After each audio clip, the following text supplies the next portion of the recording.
A paz do Senhor, meus irmãos, minhas irmãs, com alegria, nós mais um domingo estamos aqui para aprendermos a palavra do Senhor e nesse domingo nós vamos estudar a lição de número 5, cujo título é A Sutileza do Materialismo e do Ateísmo.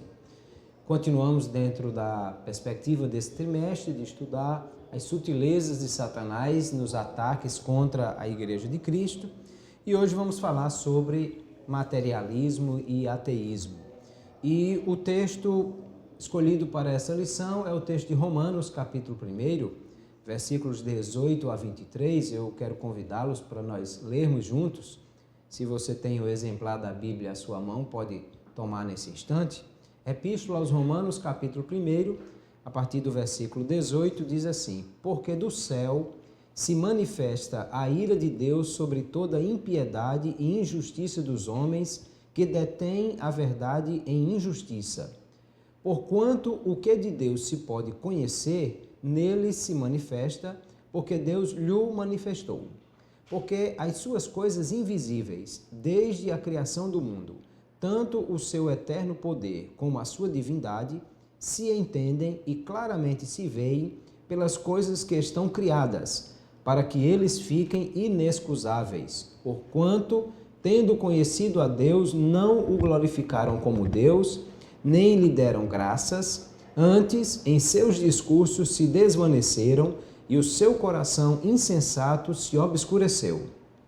Dizendo-se sábios, tornaram-se loucos, e mudaram a glória do homem incorruptível em semelhança da imagem de homem incorruptível. Mudaram a glória do Deus incorruptível em semelhança da imagem de homem corruptível e de aves e de quadrúpedes e de répteis. O texto fala sobre a manifestação de Deus aos homens através da criação. E isso é para nós pensarmos sobre a ideia de que a Bíblia, ela não se preocupa ou não se ocupa em provar a existência de Deus, porque a Bíblia já é a própria revelação de Deus. Da mesma forma que um quadro não se preocupa em provar a existência do pintor, ou uma peça musical de provar a existência do compositor. Porque a própria existência da pintura ou da composição já pressupõe a existência do seu autor. Então, assim é a Bíblia. A Bíblia começa a sua narrativa do Gênesis dizendo assim: no princípio criou Deus o céu e a terra. Ou seja, o pressuposto de que Deus existe já está posto, porque o texto já narra dizendo aquilo que Deus fez. E o apóstolo Paulo vai tratar sobre essa questão de fato. Mas antes de pensarmos sobre o que a Bíblia diz a respeito disso e que podemos afirmar a respeito dessas questões, é importante nós conceituarmos que quando falamos de materialismo, nós estamos falando na ideia, na crença, né, na proposta de que algumas pessoas querem compreender que o mundo é feito apenas de matéria. Ou seja, na verdade, nós podemos pensar em três cosmovisões distintas que vão, de uma forma ampla, macro, explicar o pensamento disso em todas as pessoas. Primeiro, o pensamento materialista, da ideia de que a realidade existente é apenas a matéria. Ou seja, que todo o universo, que tudo que há é apenas o aspecto físico, material, e que tudo se resume a isso. E que, portanto, não existe nada sobrenatural ou espiritual, e que o mundo todo se resume, todo o universo se resume a uma visão material, da coisa física. O outro lado seria a ideia de que o mundo todo e todas as coisas existem apenas no plano espiritual, ou seja, que tudo é espiritual e que tudo tem uma razão espiritual, e aí nós poderíamos pensar no panteísmo, que é a ideia de que Deus é tudo e tudo é Deus, e que não há um Deus pessoal, mas sim uma força impessoal que existe e que dá existência a todas as coisas. E o equilíbrio entre esses dois extremos está a cosmovisão, que vai entender que existe a matéria, que é a coisa criada, e existe também Deus, o Criador, que deu origem a todas as coisas. Então, quando nós estamos falando sobre materialismo, nós estamos falando desse lado da cosmovisão de que acredita que todas as coisas se resumem ao físico, ao material. Associada à ideia do materialismo está a ideia do ateísmo, que está construído sobre as mesmas bases, que é a ideia de que nega a existência de Deus, como também nega a existência de seres espirituais como um todo, né? Não só não acredita em Deus, mas não acredita também no diabo, nos anjos ou em sobrenatural, nega toda e qualquer ação fora do que é físico e material. E isso é algo que tem crescido muito, né? Principalmente no mundo ocidental, no que diz respeito à crença de que tudo se resume ao físico, ao material, e que quando alguém tem uma experiência supostamente espiritual, na verdade seria uma experiência sensorial do próprio homem. E alguns pensam na ideia de espiritualidade como sendo algo socioemocional, algo psíquico, algo inerente às questões imateriais do próprio homem e não de algo sobrenatural propriamente dito. Principalmente a partir de alguns pressupostos teoricamente científicos, como a ideia da evolução, da teoria da evolução das espécies, a ideia da existência do universo a partir do Big Bang, tantas outras teorias vão apresentar algo que parece ser a pura verdade e a única verdade científica a respeito dessas coisas, e faz com que muita gente pense que isso é a verdade, isso é científico, isso é em que nós devemos acreditar. E que a religião e que as coisas espirituais pertencem ao campo da mitologia, das crenças dos nossos antepassados, e que isso não é científico e, portanto, deveria ser deixado de lado. Mas nós precisamos pensar a respeito disso para entender se de fato isso é a verdade, e também entender o que a Bíblia nos fala a respeito dessas questões. Antes, eu quero já indicar aqui algumas obras. Eu não as trouxe porque seria uma pilha, mas eu quero indicar algumas obras para quem quer ter conhecimento a mais a respeito dessas questões. Primeiro, algumas obras que vão tratar isso mais do ponto de vista filosófico. Então, Norman Geisler tem um excelente livro, Não Tenho Fé Suficiente para Ser Ateu, é o título do livro, da editora Mundo Cristão, é uma obra excelente. Também, de Rice Brown, as duas obras Deus Não Está Morto, volume 1 e volume 2, também são excelentes obras que tratam dos conceitos associados a essas questões. Francis Schaeffer também sobre Como Viveremos, e várias outras obras dele que vão tratar dessa questão. Também posso citar aqui algumas obras de pessoas não evangélicas, mas que vão ajudar bastante. No caso, Um Ateu Garante Deus Existe, de Anthony Flew, é um ex-ateu, que é uma obra extraordinária. Essa vale a pena todo mundo ler. Também no ramo mais científico, Francis Collins, que foi o diretor do projeto Genoma, né? Um cientista muito destacado no mundo hoje. A Linguagem de Deus foi lançado no Brasil pela editora Gente. Também as obras dos brasileiros Adalto Lourenço, Como Tudo Começou, e várias outras obras dele, e também Marcos Eberlin tem algumas obras importantes, interessantes sobre design criativo e design inteligente, desculpe, e vários outros autores que podem ser consultados na área filosófica também. William Lane Craig tem algumas obras interessantes. Isso tudo para dizer que nós não estamos baseados em suposições de pessoas que não estudaram. Nós estamos baseados em trabalhos científicos, em gente que tem se dedicado a conhecer, tanto do ponto de vista filosófico quanto do ponto de vista biológico, né? E ambos tomando como base as metodologias científicas, para que a gente possa, de fato, conhecer essas coisas e entender o que é que elas fazem. E a construção de pensamentos científicos, filosóficos, vão nos ajudar a entendermos também aquilo que a Bíblia apresenta, né? Primeiro, pensando que o ateísmo, quando nega a existência de Deus, e aí nós vamos ter alguns que vão dizer que, na verdade, uma coisa é você dizer, tenho certeza que Deus não existe, que seria o pensamento do ateísmo. E outra coisa é você dizer, não posso provar ou não tenho certeza que Deus existe, que aí seria o pensamento do agnóstico.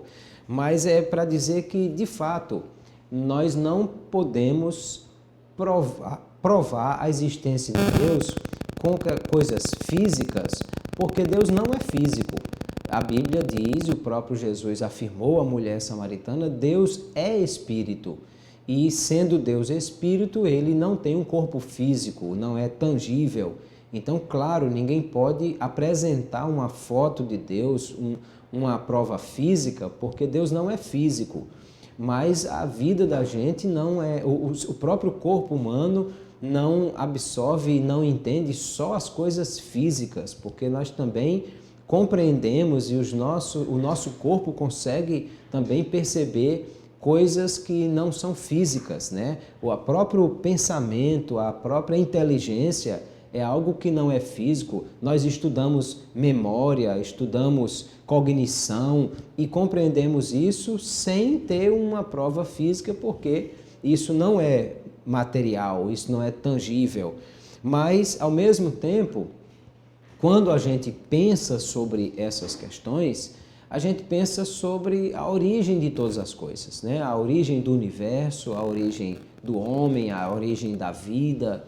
E aí, alguns desses autores, como o próprio Anthony Flew e Francis Schaeffer, vão colocar questões que são muito importantes da gente pensar sobre, por exemplo, como é que algumas barreiras que são intransponíveis foram transpostas. Por exemplo, como é que o nada gerou alguma coisa? Porque se não existia nada, como é que isso deu a existência a algo? Aí, porque a teoria do Big Bang vai falar, por exemplo, sobre uma condição de que partículas, né, matéria, teve uma energia que explodiu, provocou uma explosão, provocou movimento. Então, na verdade, isso não é o nada, isso é matéria, energia e movimento. Então, se a gente pensa que o mundo surgiu, o universo inteiro surgiu dessa explosão, a primeira pergunta a fazer é de onde veio essa matéria e essa energia que provocou essa explosão e esse movimento. Então, se tudo veio do nada, como o nada gerou alguma coisa? Outra pergunta a fazer é a respeito da vida, porque o que nós conhecemos hoje, tudo que conhecemos de ciência hoje, nos mostra que quem dá origem a seres vivos são seres vivos. A não-vida não gera a vida. Nunca ninguém viu uma pedra gerar um pássaro, um peixe ou qualquer outro tipo de ser vivo. A vida só é gerada pelos seres vivos. É um sistema fechado aí, que um ser vivo dá origem a outro ser vivo, que dá origem a outro ser vivo e assim vai. Então, como é que surgiu a primeira vida? A década de 60, de 70, houve uma pesquisa, né, um trabalho feito em laboratório, que foi chamado de a experiência de Miller, que supostamente teria dado respostas sobre como a vida surgiu, criando em laboratório um ambiente que supostamente seria o ambiente da Terra original, e num ambiente onde havia amônia, havia gases raios, descargas elétricas foram dadas ali e supostamente isso gerou alguns aminoácidos. E aí diz, pronto, foi assim que surgiu a vida. Bom, primeiro que ninguém pode comprovar que esse era o ambiente da Terra primitiva. E segundo, que o fato de você gerar aminoácidos não resolve a origem da vida, porque isso teria que ser organizado de forma a gerar o que é a vida. O projeto Genoma vai mostrar claramente que isso é algo completamente impossível, porque quando desvendamos o DNA e vimos que são milhões de combinações, é como se alguém dissesse assim, olha, eu consegui fazer um traço e isso já explica a existência de todas as bibliotecas do mundo. Como se um traço já fosse suficiente para construir letras e como se essas letras já tivessem a capacidade de se unir de forma inteligente para formar palavras que compõem os idiomas que expressam aquilo que é o pensamento dos escritores dos livros. Entende? É algo completamente absurdo você pensar que se eu conseguir fazer um traço, então isso já explica a existência das bibliotecas do mundo sem que haja qualquer inteligência por trás disso. Mesmo que a gente pensasse que um raio, uma descarga elétrica poderia gerar uma partícula a partir da qual a vida poderia ser feita, mas isso ainda requer uma construção inteligente dessas sequências para que os cromossomos e tudo que gera a vida, né, todo o aspecto da construção dessas células pudesse ser construído, assim como também a construção, a formação dos átomos que deram origem a toda a matéria.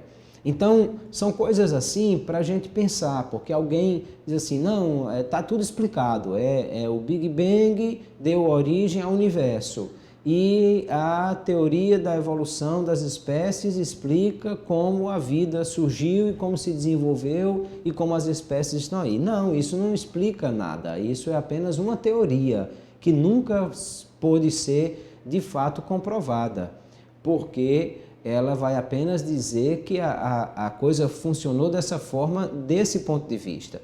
Mas quando a gente vai ver do ponto de vista da biologia, do ponto de vista de várias ciências diferentes, a gente vê que isso não se encaixa, porque falta um elemento comprobatório de como todas essas coisas surgiram. Como é que a vida, que supostamente teria surgido na água, como é que isso gerou os seres que são anfíbios e que são mamíferos. É muito complicado você achar que tudo isso é obra do acaso. Mas a Bíblia tem explicação para todas essas coisas. Ela nos diz que há um Deus que é um ser inteligente, que não tem princípio nem fim, porque é autoexistente em si mesmo, e esse ser deu origem a todas as coisas. Esse ser criou tudo que há do nada. O escritor aos Hebreus vai dizer que pela fé nós cremos que os mundos, e acho muito legal quando a proposta aqui é de uma fala no plural, os mundos foram feitos daquilo que não é aparente. Ou seja, Deus não precisou de barro para fazer barro, nem precisou de madeira para fazer madeira ou de pedra para fazer pedra, nem mesmo de ser vivo para fazer ser vivo, porque Ele deu origem a todas as coisas do nada, com o seu poder criativo de trazer à existência as coisas que ainda não existiam. E o apóstolo Paulo, quando fala sobre isso e põe as bases para a fé cristã, ele aponta para Abraão, dizendo que Abraão ele creu num Deus que vivifica os mortos e chama as coisas que não são como se elas já fossem. Perceba que essa fala de Romanos 4,19, Paulo está falando sobre essas duas realidades. Primeira, a realidade da vida, que Deus pode criar a vida, dar a vida. E também a realidade da matéria, que Deus pode trazer à existência a matéria. Ele diz que Abraão creu num Deus que vivifica os mortos, ou seja, o Deus que é o autor da vida, e chama as coisas que não são como se elas já fossem, ou seja, o Deus que cria a matéria do nada e pode trazer à existência todas as coisas. Então isso é para mostrar que a Bíblia aponta claramente qual é a origem de todas essas questões. A ideia é de um Deus que existe desde sempre e que foi o Criador e o autor de todas as coisas. Quando nós confrontamos isso com o pensamento ateísta, materialista, aí nós vamos ver a ideia de que, na verdade, o pensamento materialista e ateísta também se baseia em pressuposições que são semelhantes à fé. Ou seja, na verdade, nem o materialista pode provar a não existência de Deus e nem pode provar como que a vida surgiu ou que as coisas surgiram. Então, ele apenas supõe e aí, portanto, acredita, tem fé que isso foi do jeito que alguém pensou que poderia ser. Por isso que Norman Geisler, no seu livro, diz que não tem fé suficiente para ser ateu, porque ele imagina que é preciso uma dose de fé maior, de que o nada por si mesmo gerou alguma coisa, de que a não-vida gerou a vida, de que os seres se desenvolveram a partir deles próprios como obra do acaso e que não há nada inteligente por trás disso como um ser criativo. Eu estou aqui numa mesa que tem um tampo de vidro. E aí, quando eu penso nisso, primeiro eu já preciso imaginar que preciso saber que o vidro não é algo encontrado na natureza. Vidro é algo fabricado a partir de uma experiência de silício com fogo e toda a construção que dá origem ao vidro. Não se encontra vidro pronto na natureza. Depois eu preciso pensar que quem fez isso aqui fez na medida certa da mesa e cortou e na espessura que ele quis, ou seja, houve um trabalho inteligente de alguém que primeiro produziu uma coisa que não existia, segundo moldou essa coisa do jeito que ele quis e com as medidas que ele pensou. Então, claramente eu percebo que esse tampo de vidro, que é uma coisa tão simples sobre essa mesa, é algo que está baseado em uma inteligência, em alguém que pensou nisso. Só que o vidro, por si só, e a madeira que a mesa é feita, não são inteligentes. Não há inteligência nos materiais. Nem a madeira é inteligente, nem o vidro é inteligente. Mas quando eu olho uma mesa cortada, construída, pensada na altura certa, na largura certa, no formato certo, com um tampo de vidro que também foi cortado do tamanho certo, eu vejo que há uma inteligência por trás dessa obra.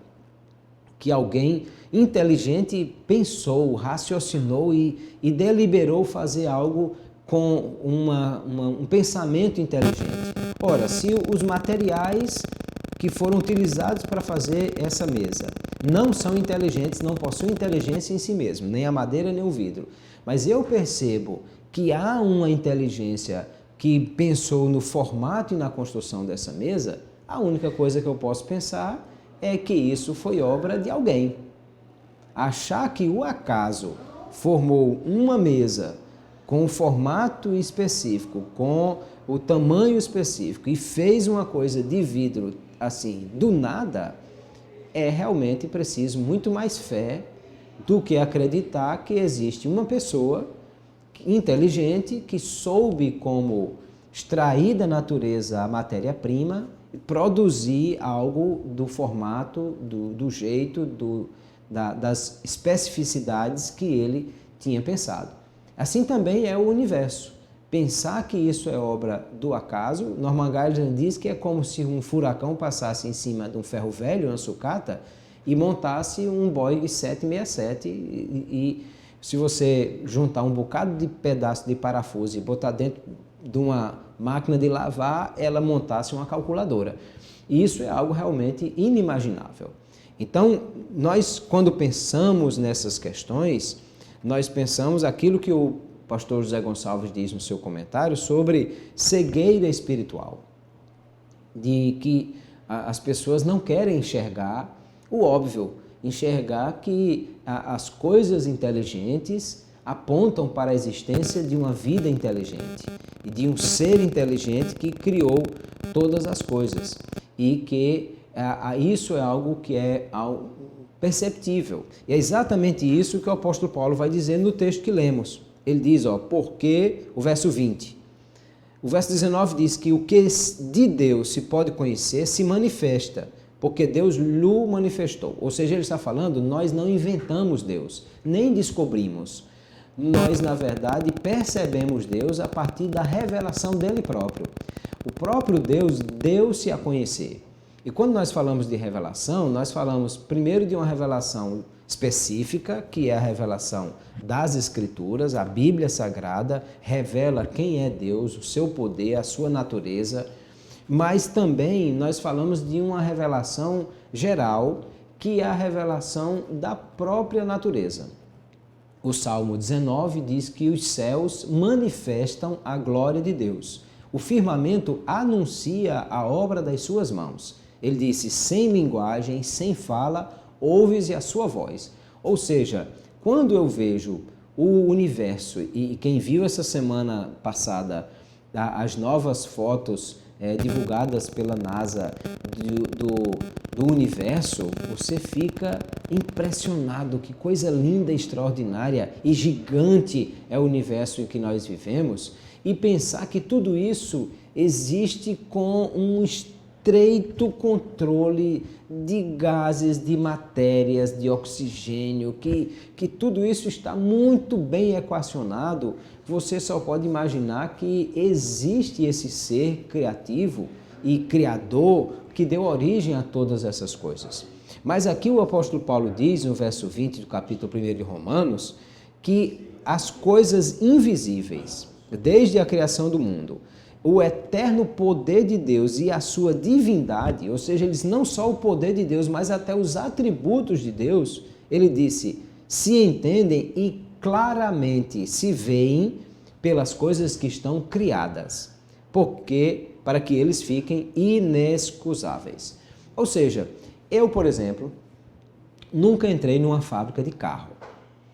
Não sei como é, eu nunca vi a fabricação de um carro ao vivo, eu já vi vídeo na TV ou coisa assim, mas eu nunca entrei numa fábrica de carro e aí eu poderia até dizer assim, bom, mas então eu acredito que fábrica de carro não existem, porque eu nunca vi, eu não conheço, eu não sei o que é. Você imagina um índio, uma pessoa de uma comunidade isolada, e que nunca viu as fábricas das coisas da tecnologia e dizer assim, não sei, eu não posso dizer que existe essa fábrica. Mas quando eu vejo um automóvel, eu tenho certeza que existe fábrica de automóvel, porque eu percebo que é algo tão inteligente, com todo o sistema mecânico, elétrico, eletrônico, que dá o funcionamento daquilo, que eu posso ter certeza que aquilo ali não foi formado sozinho, que existe uma mente inteligente que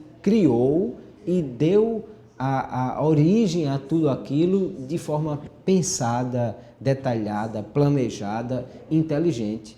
Agora, se eu penso que um carro, um Boeing, um avião, uma coisa, um computador, é algo que não pôde surgir sozinho porque é algo muito inteligente, como pensar que o universo surgiu sozinho? Então o apóstolo Paulo disse que as coisas criadas claramente apontam para a ideia de um Criador. claramente apontam para a ideia de que existe alguém com poder capaz de criar todas essas coisas e que tudo isso veio exatamente através dessa criação.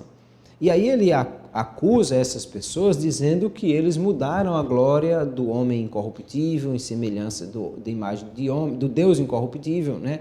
É para dizer que, na verdade, você percebe que é uma fuga, e uma fuga de alguém que não quer se encontrar com Deus.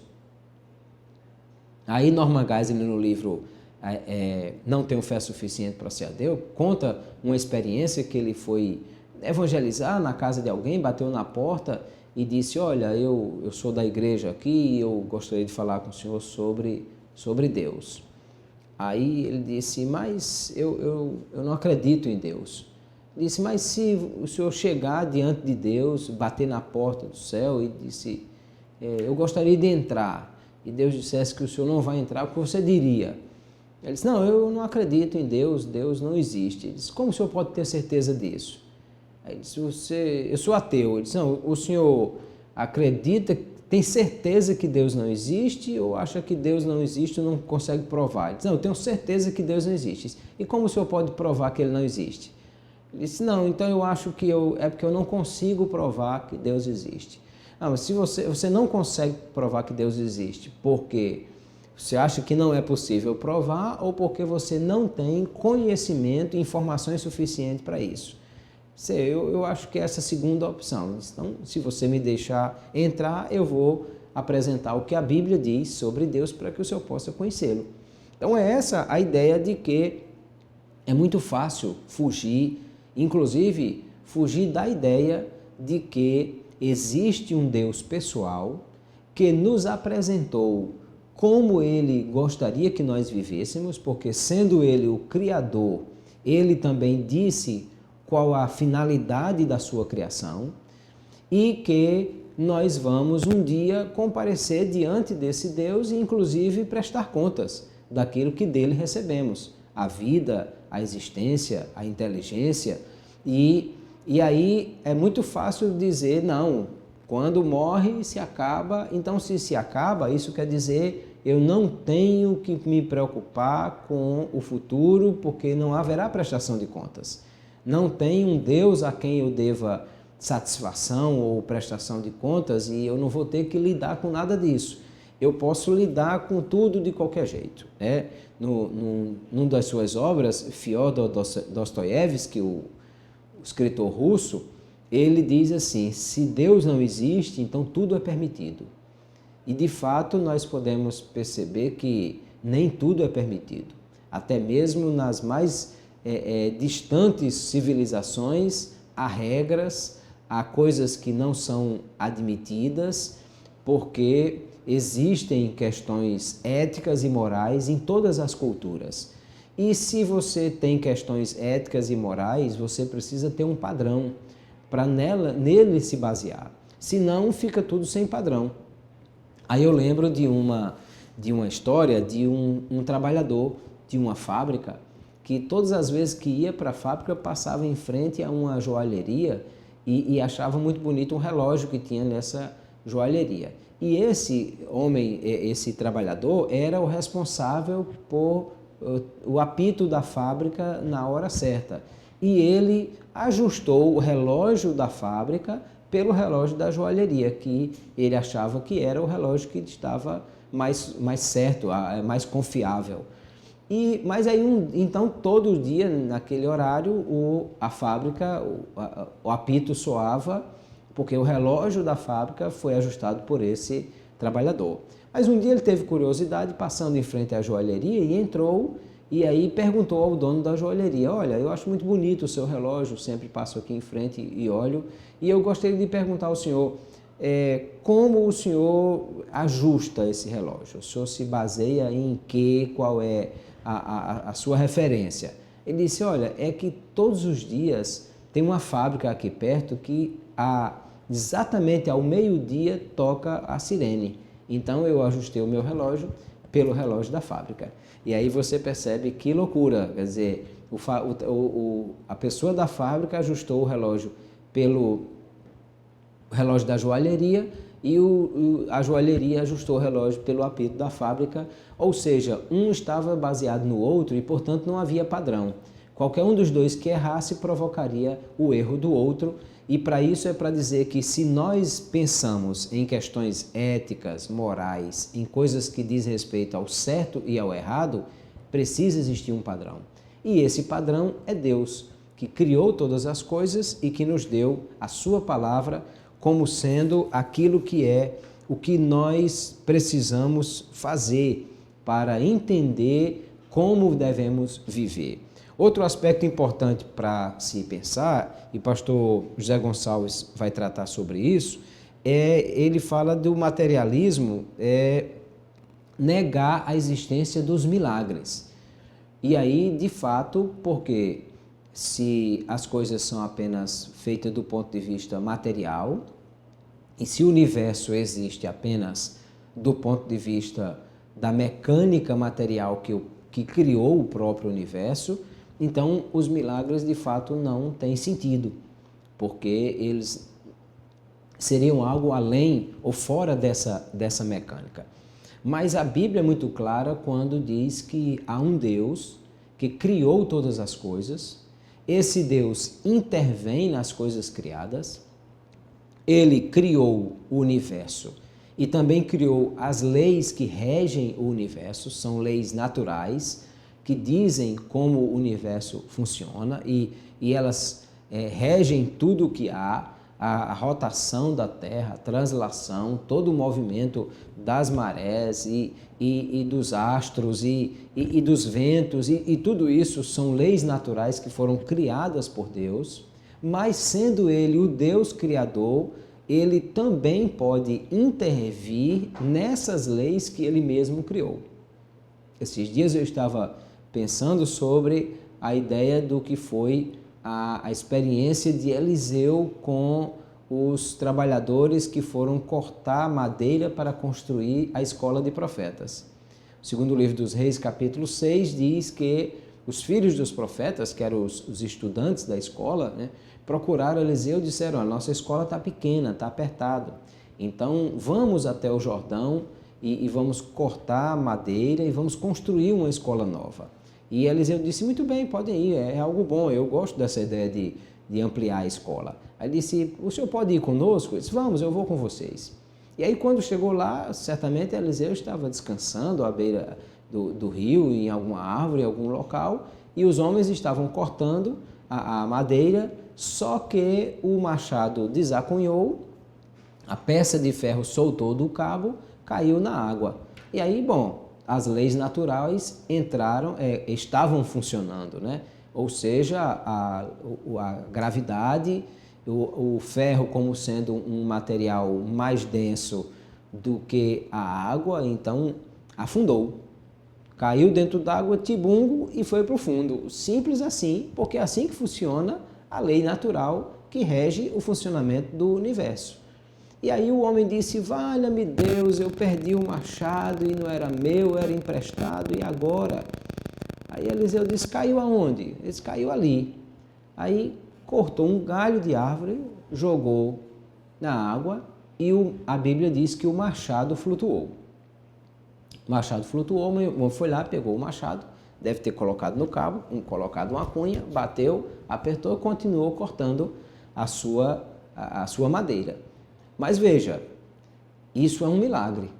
O que foi que aconteceu ali? Não sei, eu não estava lá, eu não sei se Deus mudou a densidade do machado para ele flutuar, porque Eliseu jogou um galho.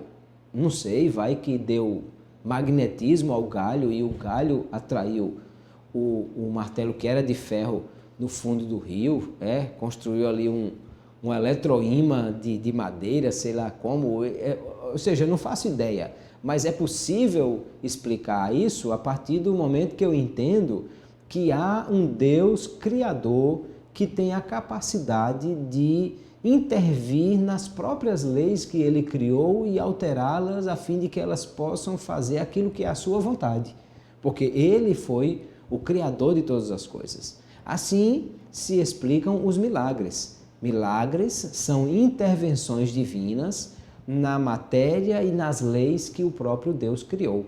E Ele é capaz de realizar tudo isso pelo seu poder. Por isso que o apóstolo Paulo disse que as coisas invisíveis e o eterno poder de Deus e até a sua divindade se entendem e claramente se veem pelas coisas que estão criadas. Ou seja, quando eu vejo o que é material, isso também me mostra sobre o que é imaterial. O tangível também explica o intangível. E o que é natural explica o sobrenatural, porque mostra que essas coisas existem. De maneira que, primeiro, nós não precisamos estar preocupados sobre materialismo e ateísmo do ponto de vista de querer refutar ou fazer com que as pessoas sejam convencidas a respeito do contrário disso, porque cada um tem a liberdade de crer no que quiser crer. Não só o materialista e o ateísta, como também o praticante de qualquer outra religião. As pessoas têm a liberdade de escolher o que eles querem crer. E nós não temos a obrigação de convencer ninguém. Até porque o papel de convencer não é nosso, é o Espírito Santo de Deus quem faz. Mas é para dizer que o fato de alguém querer acreditar em algo não obriga-nos a acreditar ou achar que isso é a verdade. Não, cada pessoa pode acreditar no que quiser. Isso não diz que o que ele acredita é necessariamente a verdade. Acreditamos que a verdade está nas Escrituras Sagradas, naquilo que Deus nos revelou de si mesmo e das coisas que Ele criou. E, ao mesmo tempo, para dizer que o fato de alguém acreditar em algo não muda a verdade, nem muda a realidade das coisas. Ah, eu não acredito em Deus. Sim, mas isso não muda o fato de que você comparecerá perante Ele. Eu não creio no inferno, mas isso não muda o fato de que ele existe. E, de fato, nós precisamos, na verdade, estar atentos a questão, como aqui nós estamos estudando sobre os ataques contra a Igreja de Cristo e as sutilezas de Satanás. O que nós precisamos ter cuidado é que as sutilezas do materialismo, do ateísmo, não invadam a mente dos crentes e não mude aquilo que nós pensamos.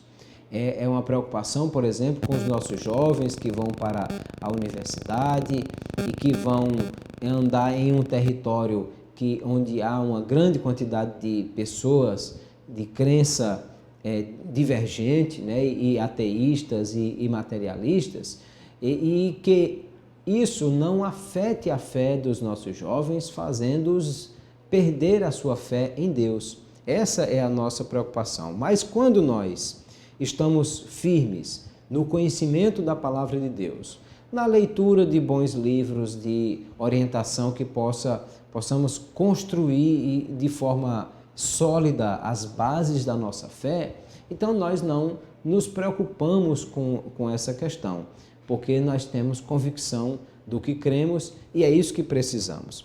Mas há uma outra coisa que me chama a atenção. A primeira epístola aos Coríntios, capítulo 2, o apóstolo Paulo diz assim no versos 4 e 5. Ele diz: a minha palavra e a minha pregação não consistiram em palavras persuasivas de sabedoria humana, mas em demonstração do Espírito e de poder, para que a vossa fé não se apoiasse em sabedoria dos homens, mas no poder de Deus. Olha, eu gosto desse texto e dentro disso que estamos conversando, porque ele fala primeiro de que a fé não está baseada na crença humana ou nas palavras persuasivas de sabedoria humana. A fé cristã não está baseada naquilo que os homens dizem. Ela está baseada naquilo que Deus disse, mas não só naquilo que Deus disse, mas também naquilo que Deus faz. Porque ele disse, estão baseadas em demonstração do Espírito e de poder, para que a vossa fé não se apoiasse em sabedoria dos homens, mas no poder de Deus. E aí eu quero chamar a atenção, inclusive para todos os crentes, que se a nossa fé for apenas algo do ramo filosófico, diz respeito apenas a ideias e a crenças, talvez isso não seja tão diferente da crença ou do pensamento filosófico de outras religiões ou mesmo do ateísmo. Alguém vai dizer, não, a sua filosofia de vida é essa, a minha é essa outra, e está tudo certo, cada um segue com a sua filosofia. Mas veja, não seguimos apenas uma filosofia, nós não seguimos apenas uma ideia de defender um pensamento. Nós seguimos e servimos a um Deus vivo e poderoso.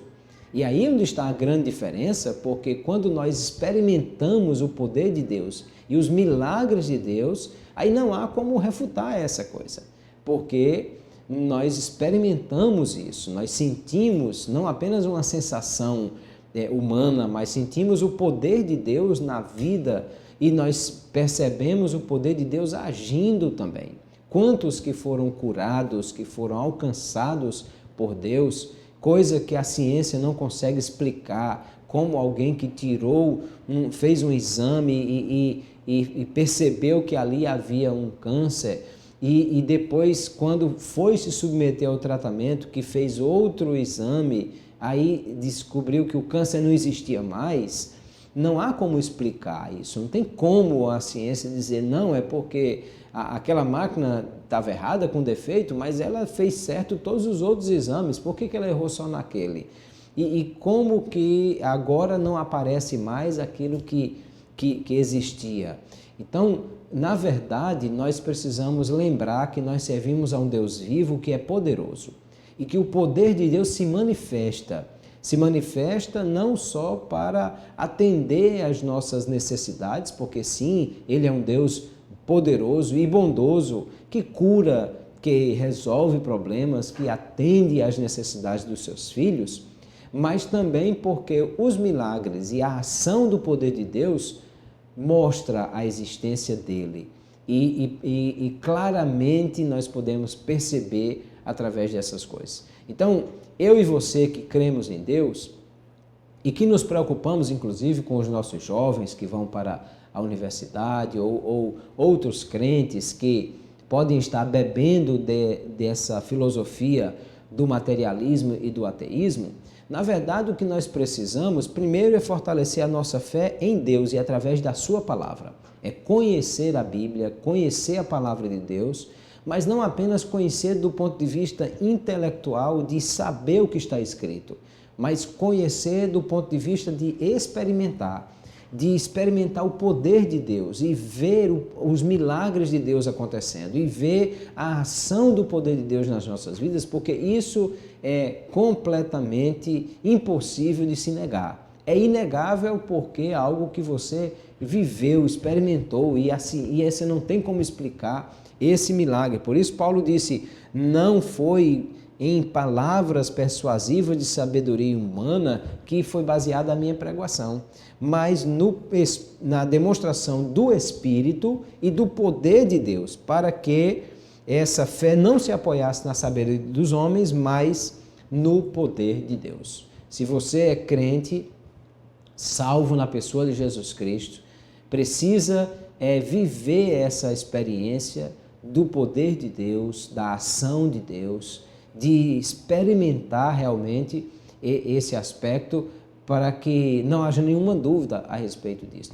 Como já disse, nós não precisamos nos preocupar em provar a existência de Deus, porque a própria natureza já faz isso. A própria existência das coisas prova a existência do Criador das coisas.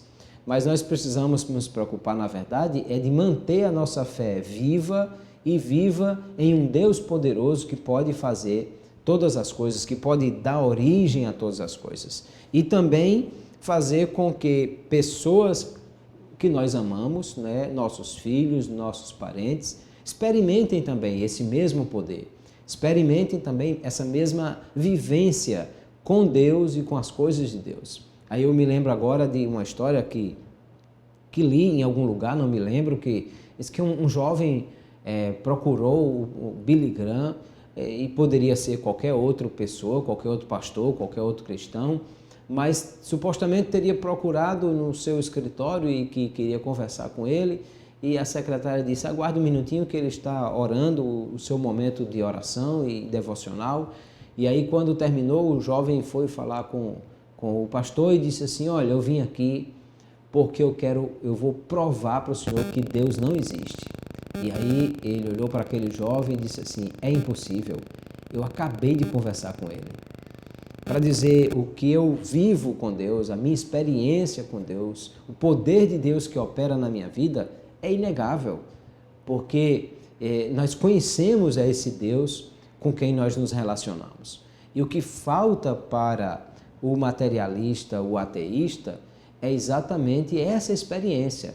E eu não posso querer que o mundo explique as coisas a partir da inexperiência de alguns e não a partir da experiência que nós temos com o Deus Criador de todas as coisas. Precisamos estudar, sim, para conhecer os argumentos, para conhecer aquilo que nós podemos apresentar como sendo uma linha de pensamento que possa dar resposta para as pessoas, aquilo que nós conversamos hoje. Mas, muito mais do que saber argumentar a respeito do ateísmo ou do cristianismo, nós precisamos viver um cristianismo que é cheio de poder de Deus, de experiência com Deus e de milagres, porque isso é irrefutável, isso é algo que jamais alguém poderia dizer que não existe. Logo, queridos, nós temos o cuidado, a preocupação, de fato, o materialismo e o ateísmo é um pensamento que tem crescido bastante e nós vemos Europa e Estados Unidos, isso já atingiu uma camada muito grande da população, mas no Brasil nós estamos vendo também isso crescendo e claro que isso nos preocupa. E nos preocupa também os nossos jovens, nossos adolescentes, as nossas crianças, que estão sendo ensinadas em muitas escolas onde há professores com esse pensamento e que querem fazer, como já disse, que a inexperiência deles e a falta de conhecimento de Deus seja a verdade que querem ensinar, e isso nos preocupa. Mas nós precisamos nos preocupar muito mais com levar as nossas crianças, os nossos adolescentes, os nossos jovens, os nossos crentes a viver uma vida de um evangelho cheio de poder, de experiência com Deus, de conhecimento da palavra, mas também de experiência de poder de Deus, porque é isso que o apóstolo Paulo disse, quando nós baseamos a nossa fé na vivência dos milagres e do poder de Deus, ninguém pode desfazer isso, porque ninguém pode desfazer a sua experiência, a sua vivência com Deus, o que você experimentou. Ninguém pode dizer que não existe um Deus que age na sua vida todos os dias, com quem você conversa, com quem você tem um relacionamento. Então é disso que nós devemos estar atentos e cuidar dessas questões. Recomendo as obras que eu citei aqui